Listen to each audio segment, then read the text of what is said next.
Hello दोस्तों, कैसे हैं आप सभी लोग। आशा करता हूँ सभी अच्छे होंगे, मस्त होंगे और आपकी पढ़ाई भी अच्छी तरीके से चलती होगी। तो चलिए अपने इस सेक्शन को स्टार्ट करते हैं, जो कि आज हमारा बहुत ही इंपॉर्टेंट सेक्शन आने वाला है। वो है संविधान के आर्टिकल। आज हम धीरे धीरे सभी आर्टिकल को, इंपॉर्टेंट आर्टिकल को कवर करने वाले हैं। तो चलिए स्टार्ट करते हैं। सेक्शन को स्टार्ट करने से पहले अगर आप हमारे चैनल को नए हैं तो चैनल पर सब्सक्राइब करें, लाइक करें और वीडियो को शेयर करना भी ना भूलें, जिससे आने वाली हर वीडियो का नोटिफिकेशन समय समय पर आपको मिलता रहे। तो चलिए स्टार्ट करते हैं फिर। जैसे कि पहला आर्टिकल आता है एक। आर्टिकल 1 में दिया गया राज्य यूटी यानी 28+8 राज्य का प्रावधान आर्टिकल 1 में दिया गया है, जिसमें दिया गया India that is Bharat shall be union of state यानी भारत होगा राज्यों का संघ। फिर आता है आर्टिकल 5 से 11, इसमें नागरिकता का प्रावधान दिया गया। आर्टिकल 5 से 11, आर्टिकल 5 से 11 नागरिकता का प्रावधान दिया गया है। फिर आर्टिकल आता है 14। आर्टिकल 14 में विधि के समक्ष समता का अधिकार है। आर्टिकल 14 में क्या, विधि के समक्ष समता का अधिकार है। फिर आर्टिकल आता है 15। आर्टिकल 15 में दिया जाति धर्म लिंग के आधार पर भेदभाव नहीं किया जाएगा। जाति धर्म लिंग के आधार पर भेदभाव नहीं किया जाएगा। आर्टिकल 15 में या 15 में दिया गया है। फिर आर्टिकल आता है 16, ओबीसी के लिए आरक्षण। ओबीसी के लिए आरक्षण आर्टिकल 16 में दिया गया है। फिर आर्टिकल आता है 17। आर्टिकल 17 में अस्पृश्यता का अंत दिया गया, यानी अनटचेबिलिटी का अंत किसमें दिया गया, हमारा आर्टिकल 17 में दिया गया है। फिर आता है आर्टिकल 18। आर्टिकल 18 में दिया गया उपाधियों का अंत, यानी आर्टिकल 18 में उपाधियों का अंत हमारा दिया गया है। फिर आर्टिकल आता है 19(1)(o). 19(1)(o) में विचार अभिव्यक्ति की स्वतंत्रता दी गई है। विचार और अभिव्यक्ति की स्वतंत्रता आर्टिकल 19(1)(o) में दी गई है। 19(1)(o) में दी गई है। किसमें, 19(1)(o) में विचार और व्यक्ति की स्वतंत्रता, जो कि इंपॉर्टेंट आर्टिकल है। फिर आता है आर्टिकल 21 यानी 21। आर्टिकल 21 में प्राणदायक स्वतंत्रता का फ्रीडम दिया गया है। प्राणदायक स्वतंत्रता का फ्रीडम किसमें दिया गया, आर्टिकल 21 में, यानी विदेश जाने का अधिकार है, प्रदूषण रोकने का अधिकार है और सोने का अधिकार आर्टिकल 21 में सारे प्रावधान दिए गए हैं। फिर आर्टिकल आता है 21A यानी 21A। ये 86वां संविधान संशोधन 2002 द्वारा जोड़ा गया था, आर्टिकल 21A। फिर आता है आर्टिकल 24 यानी 24, शोषण के विरुद्ध अधिकार, यानी 14 वर्ष से कम आयु के बच्चों को जोखिम भरे कारखानों में नहीं लगाया जाएगा। ये आर्टिकल 24 में दिया गया है। फिर आर्टिकल आता है 25 यानी 25, इसमें अंतःकरण की स्वतंत्रता, यानी कि हमारा धर्म से रिलेटेड कौन सा आर्टिकल है, 25 है। फिर आता है आर्टिकल 32, जो कि बहुत ही इंपॉर्टेंट आर्टिकल है। आर्टिकल 32 बहुत ही इंपॉर्टेंट आर्टिकल है। आपसे हर एग्जाम में क्वेश्चन पूछा जाता है कि डॉक्टर भीमराव अम्बेडकर ने किस आर्टिकल को संविधान की आत्मा कहा था।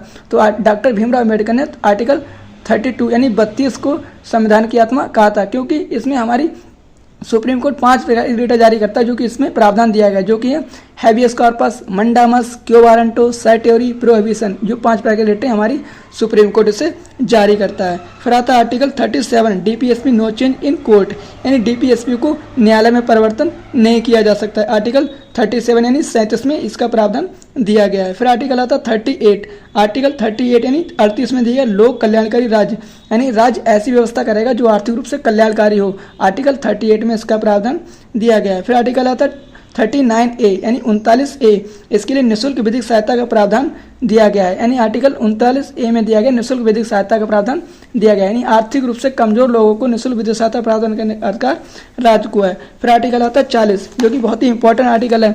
आपसे एग्जाम में क्वेश्चन पूछा जाता है कि महात्मा गांधी के विचार किस आर्टिकल में दिए गए हैं। तो महात्मा गांधी के विचार हमारे आर्टिकल 40 में दिए गए हैं, जो कि है ग्राम पंचायत का गठन। आर्टिकल 40 में क्या दिया गया, ग्राम पंचायत का गठन का प्रावधान किया गया है। फिर आता है आर्टिकल 44। आर्टिकल 44 में आता है समान नागरिक सिविल सहायता, यानी यूनिफॉर्म सिविल कोड। आर्टिकल 44 में दिया गया यूनिफॉर्म सिविल कोड का प्रावधान दिया गया है। फिर आर्टिकल आता है 47 यानी पोषण का अधिकार, यानी न्यूट्रिशन का अधिकार आर्टिकल 47 में दिया गया है। 47 में क्या दिया गया, आर्टिकल 47 में न्यूट्रिशन यानी पोषण का अधिकार दिया गया है। फिर आर्टिकल आता है 50। आर्टिकल 50 में दिया गया कार्यपालिका को न्यायपालिका से अलग किया गया है। कार्यपालिका को न्यायपालिका से आर्टिकल 50 में हमारा प्रावधान दिया गया है। फिर आर्टिकल आता है 51 अंतर्राष्ट्रीय शांति यानी इंटरनेशनल पीस का प्रावधान किसमें दिया गया, आर्टिकल 51 में दिया गया है। अब चलिए हम राष्ट्रपति से रिलेटेड सभी आर्टिकल को कवर करते हैं। जैसे कि पहले आर्टिकल आता है राष्ट्रपति से रिलेटेड 52। आर्टिकल 52 में दिया गया भारत का एक राष्ट्रपति होगा। आर्टिकल 52 में क्या दिया गया, भारत का एक राष्ट्रपति होगा। फिर आर्टिकल आता है 53 यानी 53। आर्टिकल 53 में दिया गया कार्यपालिका की शक्ति, यानी कार्यपालिका की शक्ति किसके पास में होती, राष्ट्रपति के पास में होती, और वह अपनी अधीनस्थ अधिकारी यानी मंत्रिपरिषद की सहायता से इसको लागू करता है। आर्टिकल 53 में इसका प्रावधान दिया गया है। फिर आर्टिकल आता है 54। आर्टिकल 54 में दिया गया निर्वाचन मंडल, यानी निर्वाचन मंडल राष्ट्रपति को किस प्रकार से चुना जाता है, ये आर्टिकल 54 में दिया गया है। जैसे कि राष्ट्रपति को चुनाव में इलेक्टेड एमपी और एमएलए भाग लेते हैं, यानी राज्यसभा और लोकसभा के सदस्य और विधानसभा के निर्वाचित सदस्यों द्वारा राष्ट्रपति को चुना जाता है। फिर आर्टिकल आता है 55 निर्वाचन पद्धति यानी निर्वाचन पद्धति। ध्यान रखना आर्टिकल 54 में निर्वाचन मंडल यानी किस प्रकार से राष्ट्रपति को चुना जाता है। आर्टिकल 55 में निर्वाचन विधि यानी कैसे राष्ट्रपति को चुना जाता है। आर्टिकल 55 में दिया गया एकल संक्रमणता वरीति द्वारा यानी सिंगल ट्रांसपेरेंट वोट द्वारा राष्ट्रपति को चुना जाता है। ये आर्टिकल 55 में इसका प्रावधान दिया गया है। फिर आर्टिकल आता है 56। आर्टिकल 56 में दिया गया पद ग्रहण यानी राष्ट्रपति को 5 वर्ष के लिए मैक्सिमम चुना जाता है, लेकिन जब तक कोई नया राष्ट्रपति न चुन लिया जाए तब तक राष्ट्रपति अपने पद पर कार्य करता रहता है। ये आर्टिकल 56 में इसका प्रावधान दिया गया है। फिर आर्टिकल आता है 57। आर्टिकल 57 में दिया गया पुनः चुनाव यानी राष्ट्रपति का चुनाव पुनः किया जा सकता है। एक बार राष्ट्रपति बनने के बाद राष्ट्रपति को दोबारा बनाया जा सकता है। री इलेक्टेड किसका प्रावधान दिया गया, राष्ट्रपति 57 में इसका प्रावधान दिया गया है।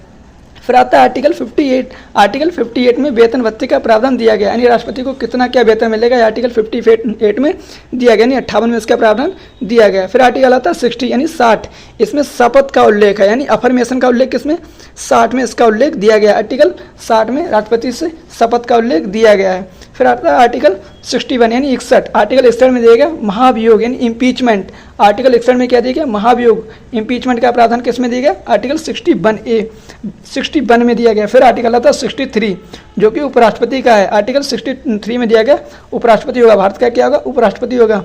फिर आता है आर्टिकल 71 यानी 71 यानी राष्ट्रपति के चुनाव में कोई भी विवाद होता है तो सुप्रीम कोर्ट उसका निपटारा करती है। आर्टिकल किस में दिया गया, 71 में दिया गया। फिर आर्टिकल आता है 72 जो कि क्षमादान से रिलेटेड है। आर्टिकल 72 में क्या दिया गया, राष्ट्रपति क्षमादान, ये आर्टिकल 72 में दिया गया। फिर आर्टिकल आता है 76। आर्टिकल 76 में दिया गया महान्यायवादी। आर्टिकल 76 में क्या दिया गया, महान्यायवादी, भारत का एक महान्यायवादी होगा। आर्टिकल 76 में इसका प्रावधान दिया गया है। फिर आर्टिकल आता है 108 108 यानी आर्टिकल 108 में दिया गया ज्वाइंट सिटिंग यानी अब तक 3 बार लगाई जा चुकी, संयुक्त बैठक अब तक 3 बार लग चुकी है। आर्टिकल 108 में इसका प्रावधान दिया गया है। फिर आर्टिकल आता है 110 110 वार्षिक वित्तीय विवरण यानी 110 में आता है धन विधेयक यानी 110 में क्या आता है, धन विधेयक।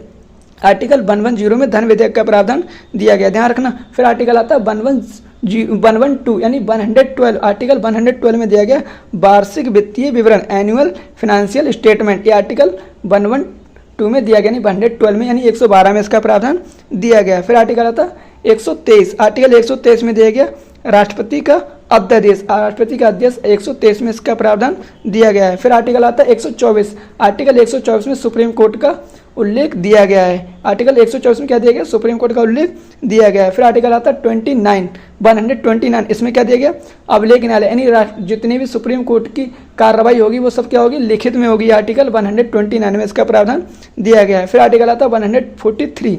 आर्टिकल 143 इसमें दिया गया है कि राष्ट्रपति सुप्रीम कोर्ट से परामर्श ले सकता है। अब सुप्रीम कोर्ट से परामर्श दे या ना दे ये उसका अधिकार है, लेकिन राष्ट्रपति को सुप्रीम कोर्ट से सलाह लेने का अधिकार है। ये आर्टिकल 143 में लिखा हुआ है। फिर आर्टिकल आता है 148।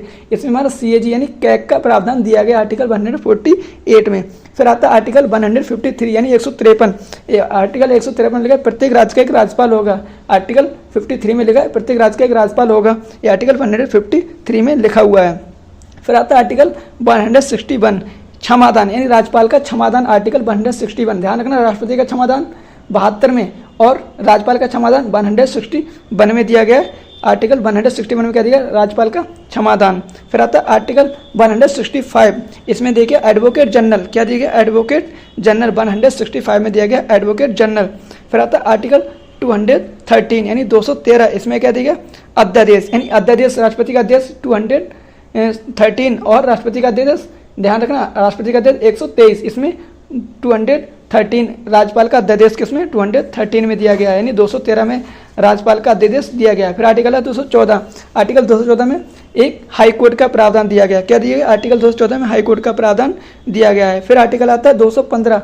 आर्टिकल 215 में अभिलेख न्यायालय यानी हाई कोर्ट क्या होगा, हाई कोर्ट भी एक अभिलेख न्यायालय होगा। ये आर्टिकल 215 में इसका प्रावधान दिया गया है। फिर आर्टिकल आता है 226। आर्टिकल 226 में आता है कि हाई कोर्ट 5 प्रकार की रिटें जारी करता है। आर्टिकल 226 में दिया गया, ध्यान रखना, सुप्रीम कोर्ट 32 के अकॉर्डिंग 5 रेटें जारी करता है, लेकिन यहाँ पे हाई कोर्ट 226 के अकॉर्डिंग 5 प्रकार की रेटें जारी करता है। रेटें वही हमारी जो सुप्रीम कोर्ट लागू करता है और हाई कोर्ट भी सेम रेटें जारी करता है वही, लेकिन इसका प्रावधान 226 में दिया गया और सुप्रीम कोर्ट का प्रावधान किसमें, आर्टिकल 32 यानी 32 में इसका प्रावधान दिया गया है। फिर आर्टिकल आता है 243 ओ तक, 243 ए से 243 ओ तक आता है स्थानीय सुशासन यानी ग्रामीण नगर पालिका का प्रावधान दिया गया है। फिर आर्टिकल है 246 ए, 246 ए में जीएसटी का प्रावधान दिया गया है। 246 ए में क्या दिया गया है, जीएसटी का प्रावधान दिया गया है। फिर आर्टिकल आता है 266, आर्टिकल 266 में दिया गया संचित निधि कंसोलिडेटेड फंड यानी संचित निधि 266 में दी गई है। फिर आता है 263 इंटरनेशनल स्टेट काउंसिल यानी इंटर स्टेट काउंसिल यानी अंतर राज्य परिषद 263 में, बहुत ही इंपॉर्टेंट है इंटर स्टेट काउंसिल अंतर राज्य परिषद किस में दिया गया, 263 में इसका प्रावधान दिया गया। फिर आर्टिकल है तो 267 आकस्मिक निधि यानी आकस्मिक निधि 267 में दी गई है। फिर आर्टिकल आता है 280 में वित्त आयोग का प्रावधान दिया गया। 280 में क्या दिया गया, वित्त आयोग का प्रावधान दिया गया। फिर आर्टिकल आता है 300 ए में दिया संपत्ति का अधिकार आर्टिकल 300 ए में दिया गया है। फिर आर्टिकल है 315 यूपीएससी का प्रावधान आर्टिकल 315 में दिया गया है। 312 में क्या दिया गया, अखिल भारतीय सेवाएं, 312 में अखिल भारतीय सेवाएं और 315 में यूपीएससी का प्रावधान दिया गया है। फिर आर्टिकल है तो 324 में दिया निर्वाचन आयोग, आर्टिकल 324 क्या दिया गया, निर्वाचन आयोग आर्टिकल 324 में इसका प्रावधान दिया गया है। फिर आर्टिकल है तो 338 में दिया एनसीएससी, क्या था एनसीएससी यानी कि schedule caste area, national schedule caste area यानी जनजाति क्षेत्र किसमें दिया गया, आर्टिकल 338 में दिया गया। फिर आर्टिकल 338 ए एनसीएसटी यानी अनुसूचित जनजाति, उसमें अनुसूचित 338 ए में दिया गया अनुसूचित जाति, इसमें अनुसूचित जनजाति 338 ए में दिया गया है। फिर आता है 338 बी, 338 में दिया गया ओबीसी आयोग तुम्हारा 338 बी में दिया गया है। फिर आता है 343 में क्या दिया गया, राजभाषा, 343 में राजभाषा का प्रावधान दिया गया है। फिर आर्टिकल आता है 352 में आता है राष्ट्रीय आपात, 352 क्या आता है राष्ट्रीय आपात। फिर आता है 356 में क्या दिया गया, राष्ट्रपति शासन, 356 में इसका प्रावधान दिया गया है। फिर आर्टिकल आता है 360 में दिया वित्तीय आपात, क्या दिया गया, वित्तीय आपात जो अभी तक नहीं लगाया गया, वित्तीय आपात जो अभी तक नहीं लगाया गया, 360 में इसका प्रावधान दिया गया है। फिर आर्टिकल आता है 368 आर्टिकल 368 जिसमें संविधान संशोधन का प्रावधान दिया गया है। किसमें, 368 में संविधान संशोधन का प्रावधान दिया गया है। फिर आर्टिकल आता है 370 जम्मू कश्मीर से रिलेटेड, आर्टिकल क्या आता है, जम्मू कश्मीर से रिलेटेड। अब आप एक कमेंट बॉक्स में क्वेश्चन बताएंगे कि आर्टिकल 43 में किसका प्रावधान दिया गया है और इसे किस संविधान संशोधन द्वारा जोड़ा गया, article 43 B. Thank you guys.